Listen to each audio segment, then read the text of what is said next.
हम बस चाहते हैं कि हम उसको सबको साथ लेके चलना है। हम लोगों ने सरकारी नौकरी तो दिया, रोजगार के भी कई अवसर हम लोग दिलाने का काम करें। तो हम लोग कई मांगे आप लोगों की है, केश कला बोर्ड का गठन हो। अभी हम बोल देते हैं कि भाई हम आएंगे तो निश्चित रूप जो औजार वगैरह जो लगता है हम लोग सोचेंगे कि एक मुफ्त जो है आप लोगों को औजार भी, जिसको कैंची चाहिए, कंघी चाहिए, जो भी औजार लगता है इसमें अस्तूरा चाहिए, सब जो है हम लोग एक बार जो दिलाने का काम करें। नमस्कार, दर्श न्यूज देख रहे हैं आप और मैं हूं आपके साथ दक्षा प्रिया। न्याय अधिकार महासम्मेलन में शिरकत करने नेता प्रतिपक्ष तेजस्वी यादव पहुंचे, जिसके बाद भरी मंच से वो न्याय समाज के बारे में कहते नजर आए। इसके अलावा वो लोक नायक जयप्रकाश नारायण, कर्पूरी ठाकुर, इन तमाम लोगों का नाम भी लेते नजर आए। वहीं जिस तरीके से वोटर लिस्ट में उनका नाम नहीं आया है, इसको लेकर भी तेजस्वी यादव को लेकर ये कहा जा रहा है कि उनको अपना नाम उन्होंने ठीक से नहीं देखा है, जिसके बाद तेजस्वी यादव किस तरीके से जवाब देते नजर आए हैं भरे मंच से, और सरकार को भी लेकर क्या कुछ कहते नजर आए हैं, आइए आपको सुनाते हैं। हमारी पार्टी राष्ट्रीय जनता दल और हमारे राष्ट्र अध्यक्ष आई मनीलाल मंडल जी, प्रदेश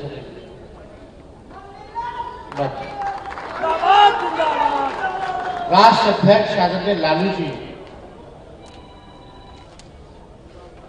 के जो नेता रहे स्वर्गीय कर्पूरी ठाकुर जी रहे। हमको पिताजी, हम तो बहुत छोटे थे जब उनका देहांत हुआ, लेकिन हमको पिताजी कई बार मेरी माता कर्पूरी ठाकुर जी के बारे में बताया करते थे। पूरा पिछड़ा समाज, अति पिछड़ा समाज, दलित, बहुसंख्यक लोग, सब लोग अपना नेता कर्पूरी ठाकुर जी को मानते हैं। जो उन्होंने लड़ाई लड़ी पिछड़ों के लिए, दलितों के, जो संघर्ष किया, जो आरक्षण सबसे पहली बार अगर बढ़ाने का काम किया, दिया, तो वो हम सब लोगों के नेता रहे स्वर्गीय कर्पूरी ठाकुर जी। आज अगर आप कह सकते हैं, अगर आज हम भी इस मंच पे खड़ा होकर के बोल रहे हैं तो वो कर्पूरी जी के बदौलत, वो ताकत। और उस समय तो मनीलाल मंडल जी, हमारे पिता, सब लोग कर्पूरी जी के ही टीम में थे। लेकिन जब कर्पूरी जी ने जब आरक्षण दिया तो आज जो लोग सत्ता में हैं, उस समय कौन कौन सा उनको गाली नहीं दिया होगा। वो जो पुराने लोग होंगे वो जानते हैं आरक्षण कहां से आई, कर्पूरी जी का नाम लेकर के क्या क्या गाली देता था लोग। लेकिन उसके बाद हमारे पिता के तो गोद में ही कर्पूरी जी का आखिरी साल जो दिए, हमारे पिता की गोद में ही आनंद फानंद में जीप चला करके अस्पताल वगैरह भी लालू जी उनको लेकर के गए थे। कर्पूरी जी का जो म्यूजियम है वहां जाइएगा तो सब तस्वीर वगैरह है। तो हमको मेरी माँ भी बताती थी कि कर्पूरी जी घर पे आते थे तो खाना वाना बना करके खिलाया करते थे कर्पूरी जी। तो हम लोगों का जो रिश्ता कर्पूरी जी का रहा है, हमारे पिता का जो रिश्ता है, वो किसी से छुपा नहीं। और हमारे पिता के नेता रहे, और उसके बाद उनके देहांत के बाद हमारे पिता नेता प्रतिपक्ष बने, फिर बिहार के मुख्यमंत्री बने, और कर्पूरी जी के काम को उन्होंने आगे बढ़ाने का काम किया। कर्पूरी ठाकुर जी ने जो आरक्षण जो बढ़ाया था, लालू जी ने और उसको बढ़ाया, फिर राबड़ी देवी जी आए तो और उसको बढ़ा करके गई। और जब हम लोगों का 17 महीने का सरकार आया तो उसमें भी सबसे अधिक 24% जो अति पिछड़ा लोग को हम लोगों ने 17 महीने में जो 65% आरक्षण बढ़ा पिछड़ों का, अति पिछड़ों का, उसमें सबसे बेसी हम लोगों ने 17 महीने के सरकार में बढ़ाने का काम किया। लेकिन भाजपा के आते ही चाचा जी पलट गए, और जो हम लोगों ने जो आरक्षण जो बढ़ाया उसको जो है खत्म कर दिया हाई कोर्ट जाकर।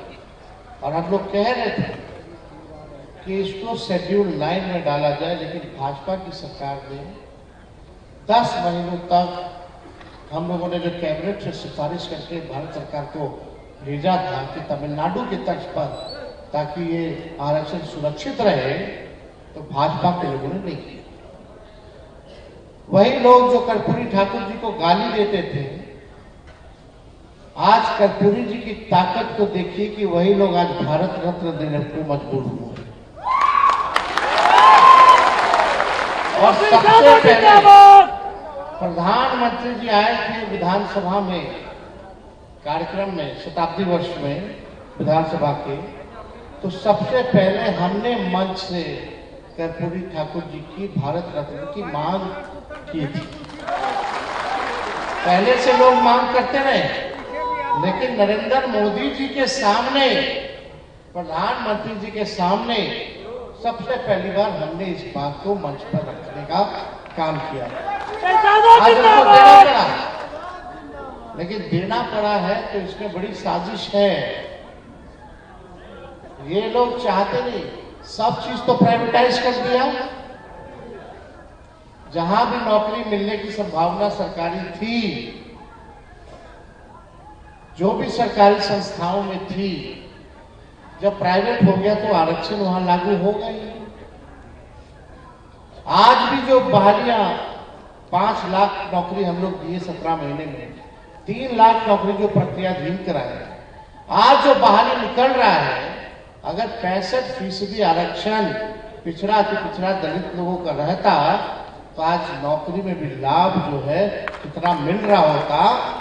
लेकिन आज लाखों में नौकरियों का नुकसान अगर हो रहा है तो पिछड़ा समाज को, अति पिछड़ा समाज को, दलित आदिवासी समाज को हो रहा है। इसको लेकर के हमने बिहार विधानसभा में भी पिछले बार जो है आवाज उठाया, लेकिन ये सरकार को करना नहीं है। ये मौजूदा सरकार आरक्षण विरोधी, गरीब विरोधी सरकार है। आज आप लोगों के मत को जो है, जो बाबा साहब अंबेडकर ने वोट देने का जो अधिकार दिया आप लोगों को, चाहे अंतिम पैदान पर खड़ा गरीब से गरीब क्यों ना हो और अमीर से अमीर ताकतवर क्यों ना हो, सबको एक ताकत दी, वोट का अधिकार। आज जो है वोट के अधिकार को जो है आप लोगों से छीनने की बड़ी साजिश जो है किया जा रहा है। 65 लाख लोगों का वोटर लिस्ट से नाम जो है काट दिया गया। कितना बड़ा फर्जीवाड़ा हुआ। बीएलओ खुद ही अपने भरा, खुद ही अंगूठा छाप लगाया, खुद ही साइन किया, खुद ही अपलोड कर दिया, बिना कोई डॉक्यूमेंट के, बिना कोई कागज के। ये बड़ा साजिश चल रहा है। बिहार लोकतंत्र की जननी है और बिहार से ही लोकतंत्र को खत्म करने का ये लोग प्रयास कर रहे हैं। यानी अभी आपका वोटर लिस्ट से नाम कट जाएगा तो ना आपको राशन मिलेगा, ना आपको पेंशन मिलेगा, ना कोई आपको सरकारी सुविधा मिलेगी और आप इस देश के नागरिक नहीं कहलाइएगा। और जब नागरिक नहीं रहिएगा तो आपकी जो संपत्ति है वो लेकर के ये लोग अमीरों को, पूंजीपतियों को देने का काम करेंगे। ये भारी डिजाइन। अभी भी आप सब लोगों के बीच हमने लगातार आवाज उठाई, ईपीआईसी नंबर मिलता है कि नहीं मिलता है? वोटर वाला होता है। तो आज हम ईपीआईसी नंबर ऑनलाइन चेक कर रहे थे तो उसमें तेजस्वी का वोटर लिस्ट से नाम नहीं। अब ये हंगामा हो रहा है। फिर जब हंगामा होने लगा तो चुनाव ये कहती नहीं नाम है, लेकिन जो मेरा वोटर आईडी में जो ईपीआईसी नंबर है वो ईपीआईसी नंबर नहीं है, दूसरा ईपीआईसी नंबर हो गया। ईपीआईसी नंबर बदलता नहीं है। ईपीआईसी नंबर तभी बदलता है जब आप अपना नाम कटवा करके दूसरे राज्य में अगर जुड़वाइएगा अपना नाम वोटर लिस्ट में, तब जाकर के ईपीआईसी नंबर जो है बदलता है। तो आज सवाल खड़ा हो गया कि हमारे साथ जब ऐसा हो सकता है, आईएएस अफसर लोग का भी नाम कट गया, उनकी बीवी का भी नाम कट गया। बड़ा साजिश है ये। लोग कहते थे, लोहिया जी कहते थे, लालू जी कहते हैं वोट का राज मतलब छोड़ कर राज। आज वोट की ताकत है कि आज कितना बड़ा से बड़ा नेता हो, प्रधानमंत्री हो, उसको मतदाता के सामने झुकना पड़ता है। ये ताकत है और ये छीनने का प्रयास कर रहा है लोग। तो इसमें आप सब लोगों से हम कहेंगे कि भाई आप लोगों को चौकन्ना रहने की जरूरत है। किसी भी कीमत पर आप अपने अधिकार को छीनना जो चाहते हैं लोग, आप लोग छीनने मत दीजिए। सुनिश्चित कीजिए कि आप लोग का भी नाम वोटर लिस्ट में हो। और इसके लिए हम लोग तो सुप्रीम कोर्ट में भी गए हैं, मामला उठाए हैं। इलेक्शन कमीशन को तो बाद में हम लोग देखेंगे जो बेईमानी कर रहा है, और इस पर ज्यादा टिप्पा टिप्पणी नहीं करेंगे। लेकिन हम आए हैं आप लोगों के बीच, आपके समाज के बीच। हम लोग आप ही के लोग हैं, आपके लिए काम करना है। आप लोग को जो सहयोग होगा, अगर आप लोग एक कदम बढ़ाइएगा तो तेजस्वी 4 कदम चलने के लिए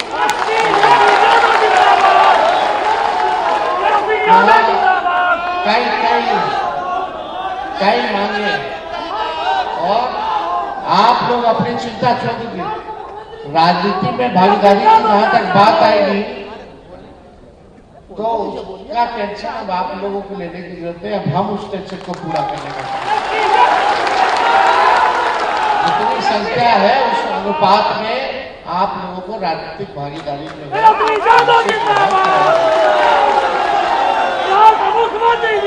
और आगे देखिए, सुनिए, ये जो सरकार जो है हमारे चाचा का अभी अच्छी अवस्था में और मान सम्मान करते हैं। अब तो रिमोट कंट्रोल है अमित शाह, नरेंद्र मोदी जी के पास। इनको तो कुछ बुझा ही नहीं रहा है। जब बाद में बुझाएगा तो हम लोग को जब छोड़े तो अफसोस जरूर करेंगे। तो ये बात तो है, बड़े हैं, बुजुर्ग हैं, उम्र का प्रभाव पड़ता है। हम इस पर कोई टिप्पा टिप्पणी नहीं करेंगे। लेकिन रिमोट कंट्रोल से सरकार चल रही है, भाजपा चला रही है। ये भाजपा के लोग जो है चला रहे हैं। ये अभी जो लोग भाजपा में हैं, लोग मजाक उड़ाता है लालू जी का, बोलता है कि लालू जी लौंडा नाचते। ये हम लोगों की संस्कृति रही है। भिखारी ठाकुर जी का अपमान कर रहे हैं लोग। और इसी संस्कृति को, सभ्यता को लालू जी ने गांव देहात में पहले इंटरटेनमेंट में ये ना चलता था।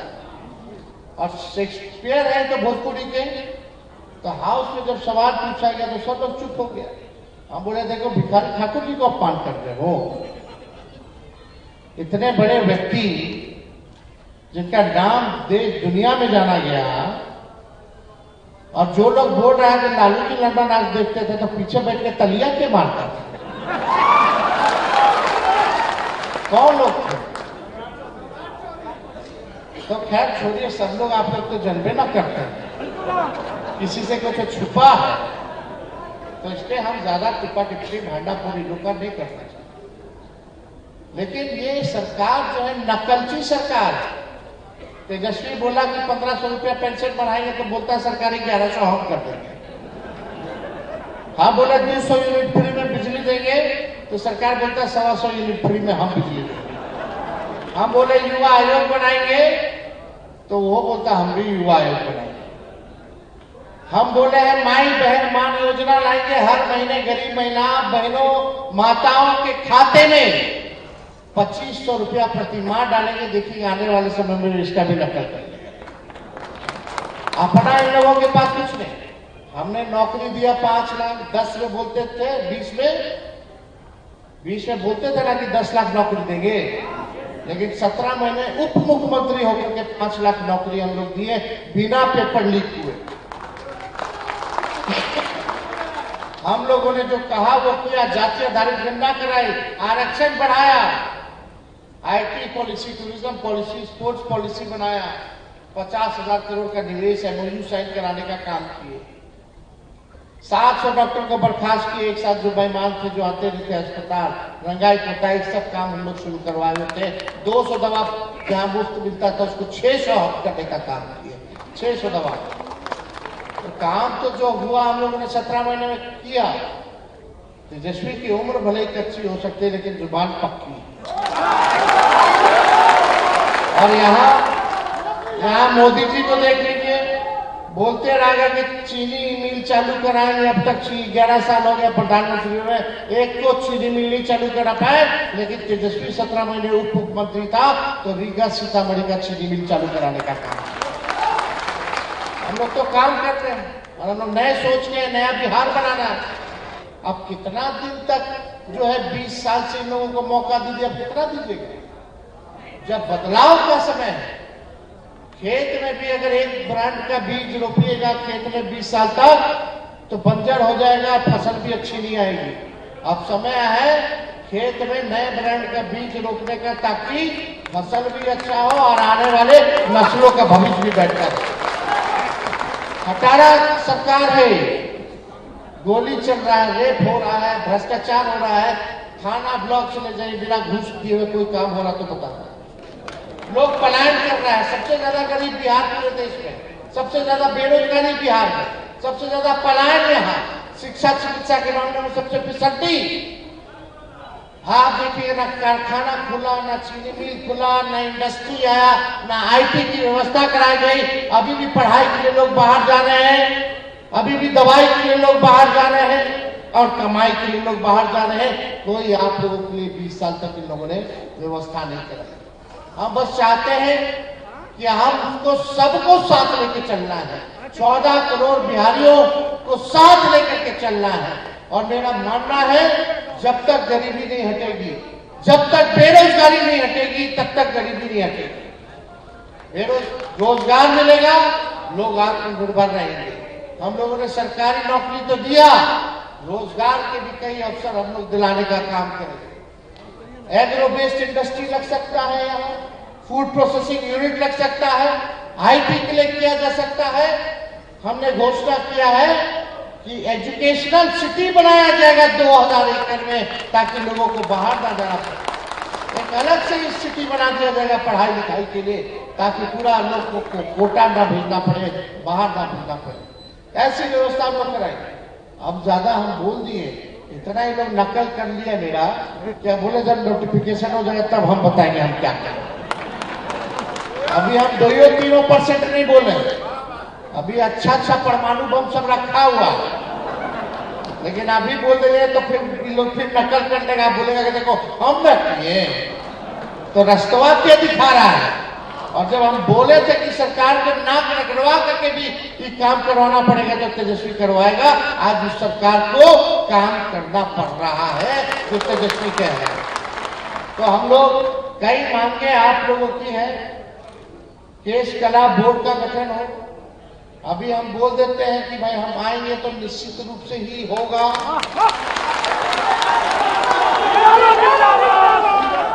व्यवस्था भी होनी चाहिए आप लोगों की। राजनीति में प्रतिनिधित्व की बात आई तो मेरा आप वो जिम्मेवारी है कि आपके समाज को कैसे जगह मिले, कैसे मौका मिले, यह मेरी जिम्मेवारी है। दूसरा, जो औजार वगैरह जो लगता है, हम लोग सोचेंगे कि एक मुफ्त जो है आप लोगों को औजार, जिसको कैंची चाहिए, कंघी चाहिए, जो भी औजार लगता है इसमें, अस्तूरा चाहिए, सब जो है हम लोग एक बार जो दिलाने का काम करें। और बस स्टैंड हो, रेलवे स्टेशन हो, एक दुकान की भी व्यवस्था आप लोगों से अलग हो सके, ताकि आप लोग जो है इसको लेकर के काम किया जाए। तो ये सारा काम अब आप छोड़ दीजिए तेजस्वी पर, कैसे करना है, कैसे होगा अब हम करके दिखाएंगे। लेकिन आपसे एक बात है कि सरकार को आप लोग बदलिए। एक मौका केवल तेजस्वी को दीजिए, बस एक मौका। तो आप सब लोग इतनी बड़ी संख्या में यहाँ आए हैं, आप सब लोगों का हम दिल से धन्यवाद देते हैं। और संजय ठाकुर जी को भी धन्यवाद देते हैं कि भाई बहुत मेहनत करके इस कार्यक्रम को जो है सफल बनाने का काम किया है। और यहाँ आए हुए सभी लोगों को अभिनंदन करते हैं और अपनी बात को यही समाप्त करते हैं। कर्पूरी ठाकुर अमर रहे। तो सुना आपने क्या कुछ कहते नजर आए हैं तेजस्वी यादव और किस तरीके से सरकार पर हमलावर है, इलेक्शन कमीशन पर हमलावर है और तमाम चीजें क्या कुछ भरे मन से कहते नजर आए हैं। आप सुन रहे थे कैमरा पर्सन शशि के साथ मैं दक्षा प्रिया, दर्श न्यूज पटना।